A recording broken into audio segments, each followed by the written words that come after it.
2. Big Jim's lassos. Slingshot and Burp and Thunder and Lightning zigged around fire hydrants. They zagged around mailboxes. They charged down the bike lane on Main Street, past the Sinkin' Donut coffee shop and Slippery Larry's reptile farm. They zoomed up to Boots and Saddle Tech Shop, hopped off their rides and tore through the front door. Their noses filled with the cowboys' favorite smells: leather, rope, and coffee. "Whoa there, partners," said Big Jim with a grin. "Where's the stampede?" Big Jim was a mountain of a man with a broad, rugged face and a bushy, copper-colored beard. "We're going to the boneyard," said Slingshot. "That's so." "Tell us all about when you went there," said Burp. "We want to find a skeleton, but it's so big and empty. We want to make sure we don't get lost and, that we look in the right place." The boys never knew for sure when Big Jim was sticking to the truth or stretching it. But one thing was certain: Big Jim was always good for an edge-of-your-seat story. Big Jim handed each of the boys a mug of hot chocolate with a splash of real coffee in it. Said the boys after a sip. "Trail coffee." "Let's see. Oh, I can tell you about the once upon a time I was out hunting up rattlesnake eggs for breakfast and stumbled upon Windy Tucker's skeleton. That skeleton was stripped clean. Nothing left but bleached bones. Vultures and varmints had picked off every last speck of flesh." "Whoa," said Slingshot, practically jumping out of his boots. "Who was Windy Tucker? Was he an outlaw?" "Yep. And you know what else?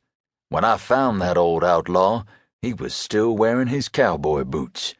His boots were hot branded with the Flying W, Windy's brand. That's how I knew it was him." Big Jim looked up at the shelf hanging high on the wall behind the cash register, the one he called the Shelf of Honor. On it sat a worn and cracked leather saddle, an old six-shooter, and a pair of dusty, cracked boots. Only one boot still had its spur, now rusted. "You mean that's them? Up there?" Slingshot pointed at the shelf. "Those are Windy's boots?" "Yep, those are Windy's boots and gear," said Big Jim. "Weren't you scared when you found Windy's bones?" asked Burp. "Were you worried his ghost might find you and haunt you at night?" "Burp," Slingshot interrupted. "Are you cracked? A rattlesnake in his undies wouldn't scare Big Jim, would it, Jim?" Big Jim tugged at his shirt collar. "Well, now, a rattlesnake—" "Where exactly did you find Windy's bones?" asked Slingshot. "Can you draw us a map?" "Looky here." Big Jim lifted a replica of an old wanted poster that he kept in a stack on the counter. He flipped it over and hand-sketched a map as he spoke. "From your backyards, go a short ways in past the stone shelves to that big one-humped camel rock. See? That's only about 40 feet in. Go maybe 100 feet more past Dry Spring Gully, and you'll see a stand of old dead trees.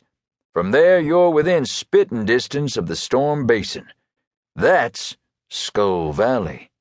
You should find plenty of bones there." The boys each took a swallow of trail coffee. "Don't even think of going farther than that," Big Jim added. Burp choked on a swallow of his coffee before asking, "Well, why not?" "'Cause then you'd be at the twisted canyons of the flat-top mesas. That's the maze. That's one mixed-up place. It'll spin a compass cuckoo crazy." "Whoa," said Slingshot, leaning in. Big Jim rubbed his beard. "Course you might be interested to know, boys, that I only ever found half of Windy's skeleton." "Half?"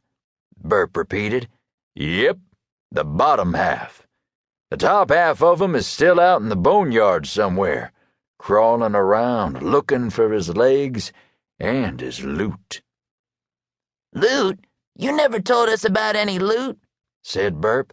"Some secrets are best kept till the exact right time," said Big Jim.